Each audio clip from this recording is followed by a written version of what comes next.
and welcome to our virtual Take Your Children to Work Day at ESI. I'm Kathy Dahmer. I'm Director of Business Development here, and my job is focused on identifying and helping to win new contracts and the follow-ons to our existing contracts so we can maintain and grow our business here. I'm also a mom. I've got 2 kids. My daughter Stella is in 4th grade, and my son Lewis is in 2nd grade. We've all been spending a whole lot of time together over the last couple of months and attempting to work and school from home to various degrees of success. So there have been, I think, a lot of challenges we're all sharing and a lot of things we're missing out on. My kids have always loved Take Your Children to Work Day over the years, and we didn't want them to miss out this year, so I got together with Bob Harlock, and we collaborated on this video to bring some of our work home to our kids in a fun way. So the topic that we're covering is code breaking related to secret codes. Since we wanted to pick something that may or may not have anything to do with work that some of us do or do not do at ESI. So we came up with that idea. Bob's going to give a quick overview of some of the history and uses for secret codes. And then we're going to show you 3 different activities you can do with your kids. One will be geared to the little ones around kindergarten to 2nd grade. One for kids around 3rd to 5th grade or so, and finally one for middle schoolers. And then at the end of the video, we're going to give you some instructions because we're providing some activities. And if your kids want to participate and submit them to us, we'll give them some certificates for the work they've done. And with that, I'm going to turn it over to Bob. Yeah, thank you, Kathy. So I'm Bob Harlock, Vice President of Engineering here at ESI. So just talk briefly about some of my duties here. One of the primary things I do is I directly support our customer, working on some of the more challenging and strategic projects and programs that are affecting our country today. Really enjoy that. The other part I do is also support business development and proposal responses, putting together technical solutions for ESI. And the third thing I do, which I really enjoy as well, is working with our engineering staff here, providing whatever guidance or mentorship I can provide, as well as in the summers, normally not this year because of the pandemic, but we run an internship program, and I really enjoy working with young computer scientists and engineers as well. I have 2 daughters, both in their 20s. My oldest daughter is in IT, also working in the defense industry. And my youngest daughter is a forensic scientist in the state of Virginia. So with that, me and Kathy are going to get up and we'll do our presentations from our whiteboard area so we can draw some things on the board for you. But I don't know, I feel kind of thirsty. Kathy, you thirsty? I got some soda. Yeah, here. you got something? Yeah, here you go. Oh, thanks. Can I have one? Yeah. Thanks.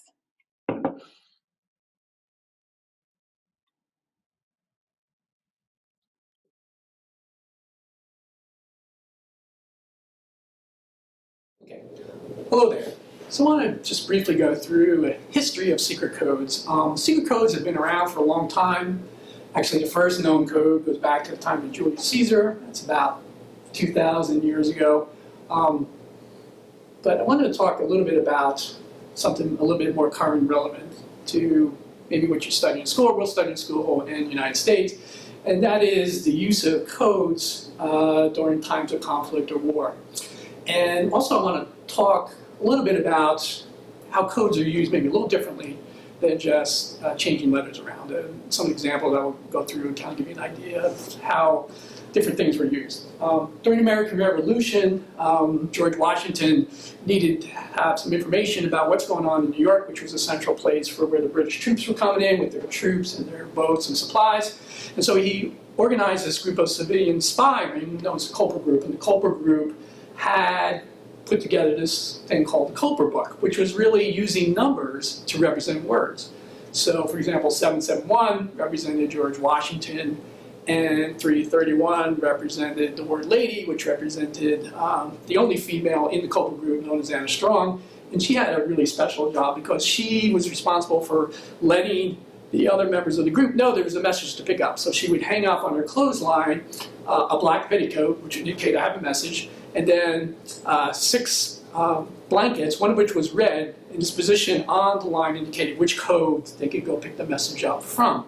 During during the Civil War, codes were used by both sides, North and South, but also used by the slaves themselves when they were looking to escape, and folks like Harriet Tubman who helped with the Underground Railroad. So they would sing these spiritual and gospel songs in the fields, and of course the plantation owners thought nothing of it, thought, hey, great, they're happy, they're singing, they're praising the Lord and all sorts of stuff, but what they were really doing was communicating each other, to say things like, hey, tonight we're gonna meet by the river and escape. The Underground Railroad will be available. And so things like "Swing Low, Sweet Chariot" was an indication that swing low meant that the Underground Railroad was coming down south, and it's going to take us to paradise, to heaven, which really meant to freedom. So if you kind of look at also World War II, a famous code machine known as the Enigma machine was used by the Germans, and they really thought it was totally unbreakable. But a group of statisticians, mathematicians, were able to crack the code, and using a very primitive computer, were able to turn the tide of the war effort as well. And finally, even today, code books are still in use. The presidents of the United States always are within a few feet of what's known as a football, which contains a set of codes that are used for our national defense.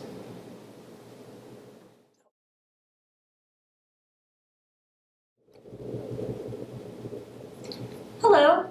Now that you've heard about some of the history of secret codes and some of their uses and examples, I'm going to show you a very simple secret code that you can use to write messages to your friends and family members. And I'm also going to talk about the two important pieces of writing and reading messages in code, the code and the key. So if you look at the board behind me, what I have here on the left is the code. The code is the secret message itself. And in this example, we're using pictures. And so if you just received this, you might not realize it's a code at all, that there is a word hidden in here. You might just think it's some pictures written together, and that's what makes it secret. But the way that you can actually read the message is by using what we call a key. A key allows us to unlock the meaning behind a secret code. So just like we use a key to unlock a door, we use a key to unlock the code, and then we can understand what the message actually says. So in this example here, this is the key we're going to use. And in this key, every letter in the alphabet has a picture drawn that goes with it.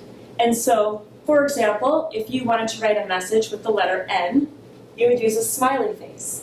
And if you wanted to use the letter E, you would use a heart. And if you were reading a message, it would be the same way. If you read a message and you saw a smiley face, it would be the letter N. And I'm going to walk through this code here, and then we're going to draw a message in secret code so you can understand exactly how that works. So if we go back here to our code, and now we've gotten our secret code message, and we also have the key so we can read it, and we'll walk through symbol by symbol to figure it out.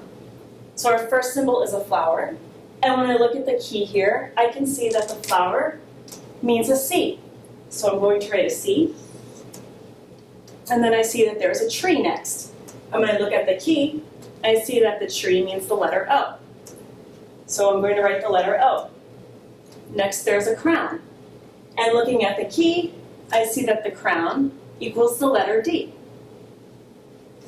And then finally, there's a heart. And when I look at the key one more time, I see that the heart equals the letter E. So now, I've decoded my message and I can read the word C-O-D-E, and for those of you who can read, that spells code. So now I'll show you how you can write a message. So let's say I want to write the word hi, just H-I. So I look up the letter H in my key and I see that the symbol is a sun. So I'm going to draw the sun. And then the next letter is I. And I can see that that's a triangle. So then I draw the triangle. And now, if I take away the letters underneath, you can see that I have written a secret message, and it's the word hi. And if I gave this message and the key to my friend, they could read what I wrote, but nobody else would be able to easily understand what it was. And so that's an example of a secret code you can use.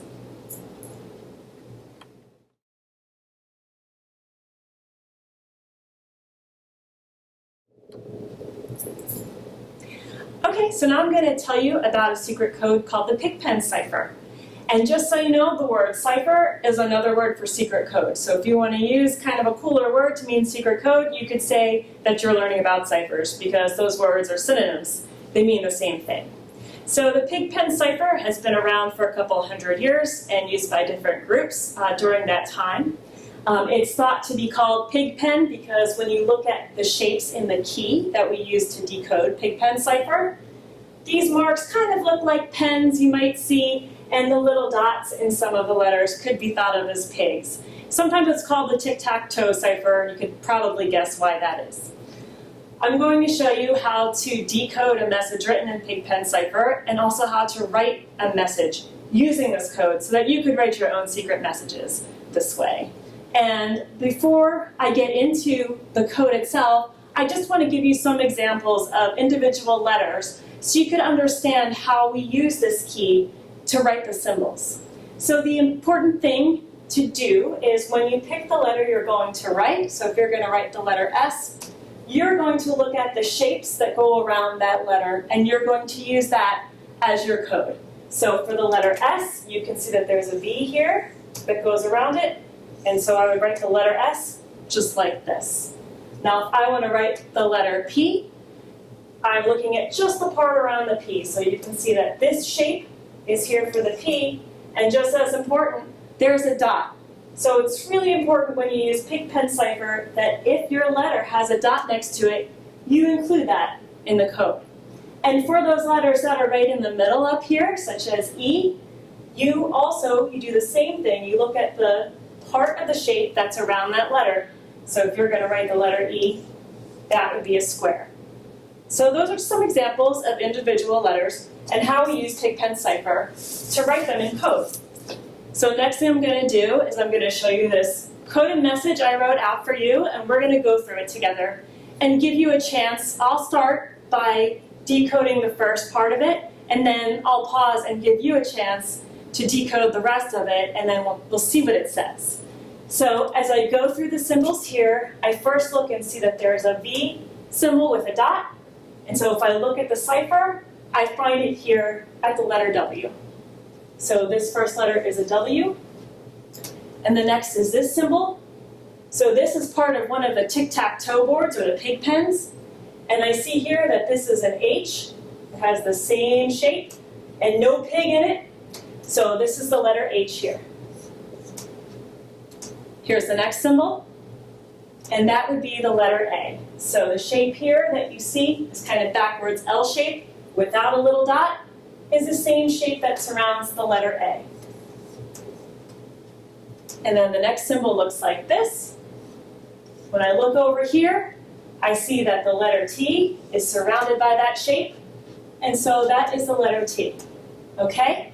So what I'm going to do now is ask you to please pause the video and take a stab at trying to decode the rest of this message using the Pig Pen Cipher key. And then when you finish doing that, you can turn the video back on and we'll see if you got it.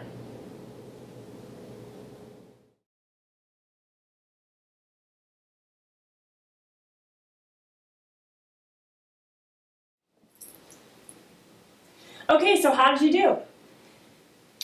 I coded this message for all of the Harry Potter fans out there because I'm one and my daughter Stella is a huge one and my son Lewis also is getting into Harry Potter, so I know that's something that a lot of us like to enjoy. And when you use the key and you decode the message, you get, what is your Hogwarts house? So hopefully you know the answer to that question. I know my Hogwarts house without a doubt. And so what I'm going to do now is show you how to write a message in secret code using your own Hogwarts house, or my Hogwarts house, which is clearly the best of all houses, as your example. So I am a proud Ravenclaw. And I will show you how to write the word Ravenclaw using Pig Pen Cipher. So again, I go to the R and I see the shape near the R and it has a little dot. So I draw that shape with its little dot. With the A, it's that backwards L again. And I'm just going to continue and encode this word for you. And you can do it along if you'd like, and we'll see what it looks like when we're done.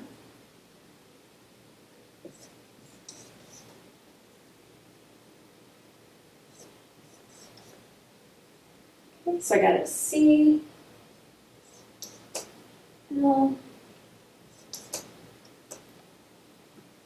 A, and W. All right, so if I erase the regular alphabet underneath, you can see I now have Ravenclaw, the best of all Hogwarts houses, written here in Pig Pen Cipher. So I'd love to see if you wrote your own Hogwarts house in Pig Pen Cipher and you want to take a picture of it and email it to us. We'll give you some more instructions about how you can send in your own coded and decoded message to us at the end of the video.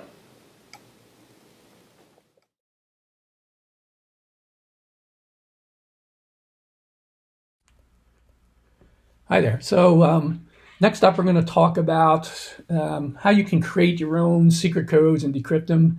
And also at the end, have a special little challenge for you folks. So before we get too far into this, first thing is let's define some terms we're going to use. First is the term you'll see called plain text, which is basically our standard English text that we're going to use to convert into our secret code, which once it's been converted, we're going to call our ciphertext.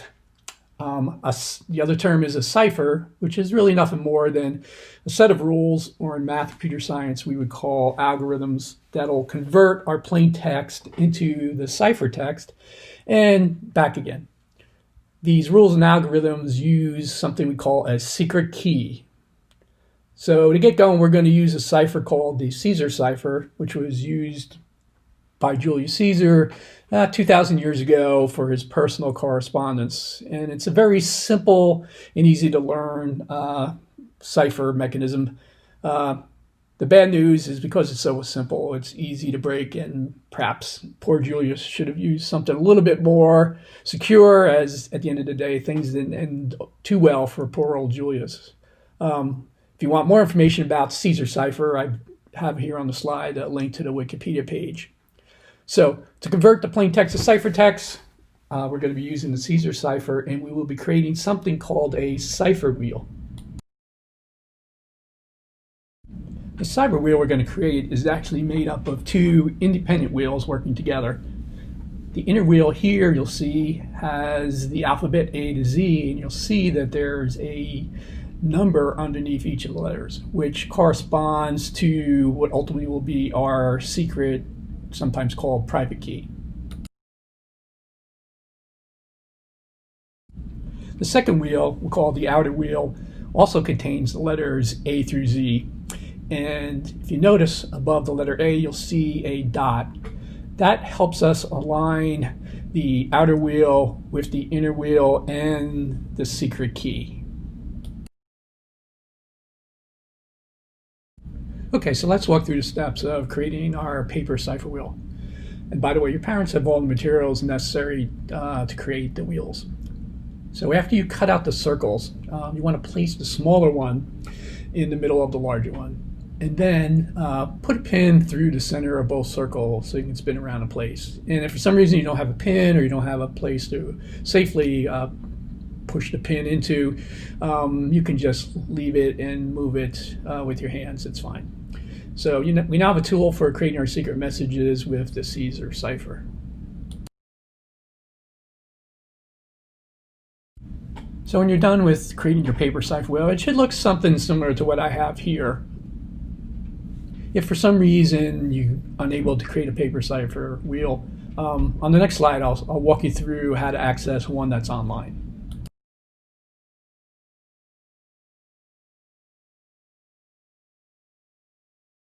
If you can't create your own paper cipher wheel, there's a Caesar cipher wheel available online, and I have the web page listed up front here. It's actually written in Python, which is my favorite software language.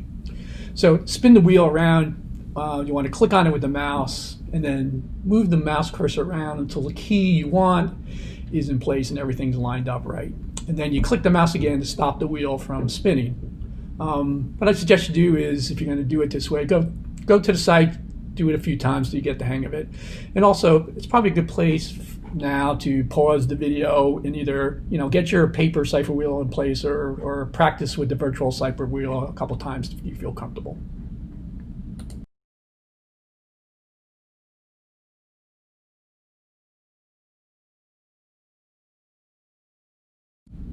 Okay, so let's go through the steps to encrypt our secret message using the cipher wheel. And it doesn't matter whether we're using the paper wheel, the virtual wheel, the process and procedures are going to be exactly the same. So first thing, let's get a piece of paper and let's write out the message that we want to encrypt. And so for this example, we're going to encrypt the message, the secret password is Rosebud. Next, we want to spin or move the inner wheel around until the letter I matches up or right underneath the letter A in the outer wheel. And if you notice in the outer wheel, as we mentioned before, there's a dot next to the letter A. That'll help us more easily align them together. Now, if you look at the number in the inner wheel, next to the dot in the outer wheel, this number is going to be our encryption key. So the encryption key is the secret to encrypting or decrypting our messages. But just like a regular door lock and key, unless somebody has our key, they won't be able to unlock, or in this case, decrypt our secret encrypted message. In our example, the outer circle's A is over the inner circle's number 8. That means we'll be using the key 8 to encrypt our message. So the Caesar cipher uses keys from 0 to 25, representing the 26 letters of the alphabet. Actually, there's probably only 25 useful keys, since key 0 is really plain text, and it's hard to imagine that's very useful for encoding messages. But either way, you want to keep the encryption key a secret, because if somebody knows your key, then they can read our secret message.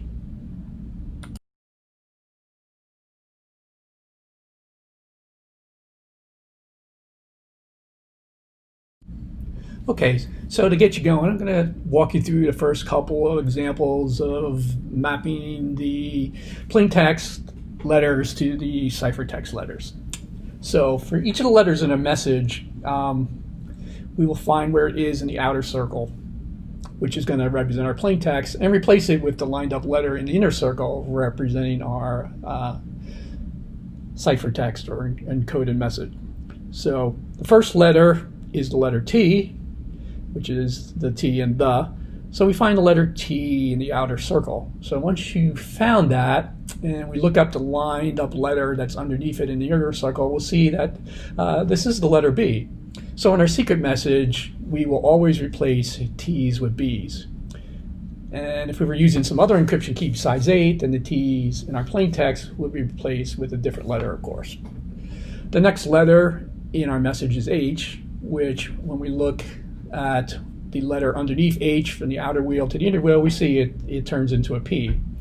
And the last letter in the is E, and the letter E turns into an M's.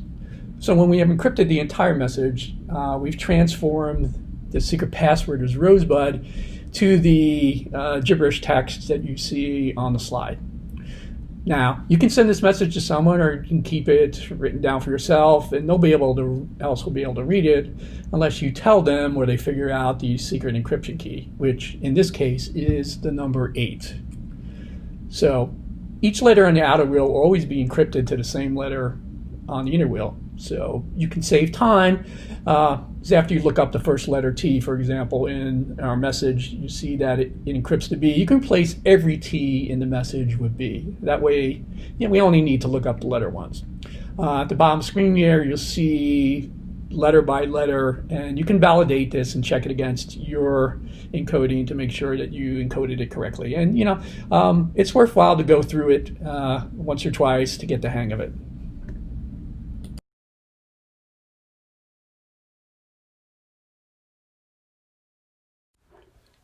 Now we're going to walk through the process of decrypting messages using the cipher wheel. And again, same approach whether you have the paper or the online version.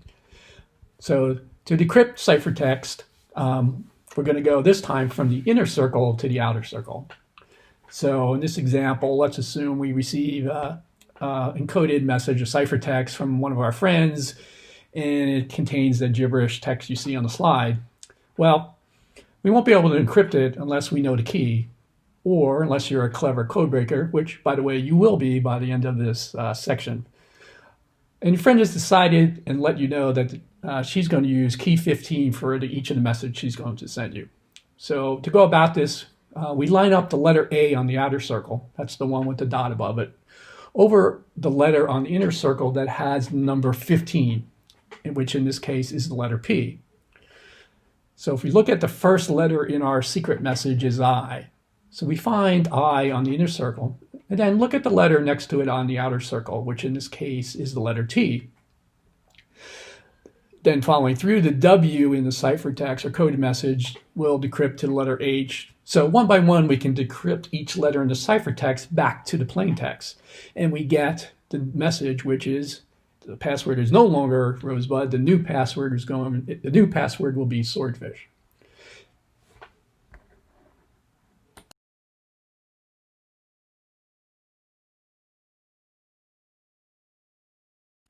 Okay, so here's our codebreaker challenge. We want you to crack the above message without us giving you the secret key. Now, you have all the tools necessary to do this. Once you have decrypted the message, email the answers back to us. What we want to see is, first of all, in plain text, what the decoded message says. Secondly, in ciphertext, the answer to the question the message is asking you, using the same secret key that was used to encode the message to begin with. And in return, we will email you back your official Engineering Solutions Codebreaker certificate.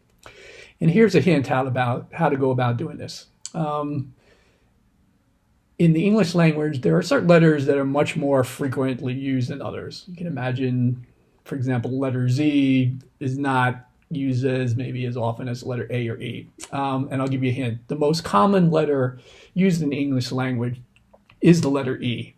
So what I'd like you to do is to count the number of letters that are in the text message unencrypted. So how many times does Y show up in the message? How many times does the letter N show up in the message? And if you keep track of them and look at the frequency of the letters, that'll give you a hint. And again, a big clue here is that the most frequent letter used in the English language is the letter E. And if you want to see what the other frequency distribution of English letters are, you can look them online as well.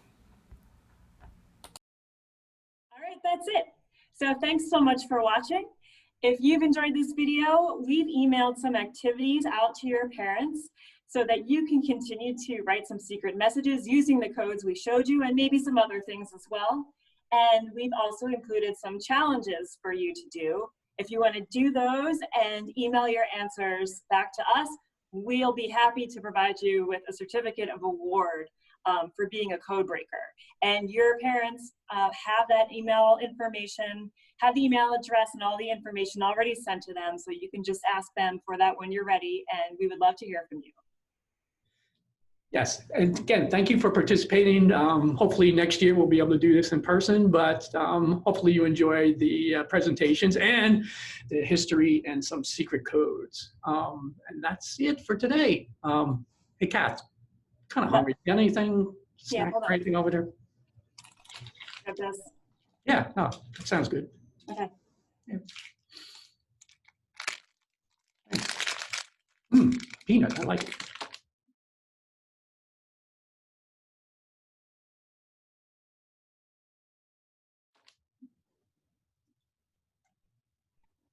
All right.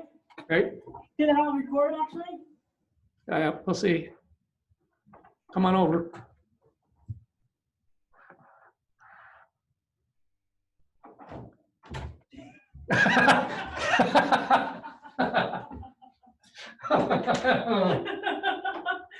Lock breakers.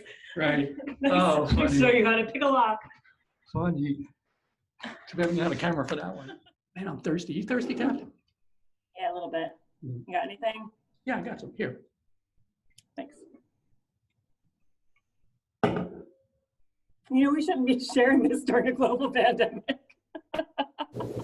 I got a message that I coded for all of the Harry Potter fans out there.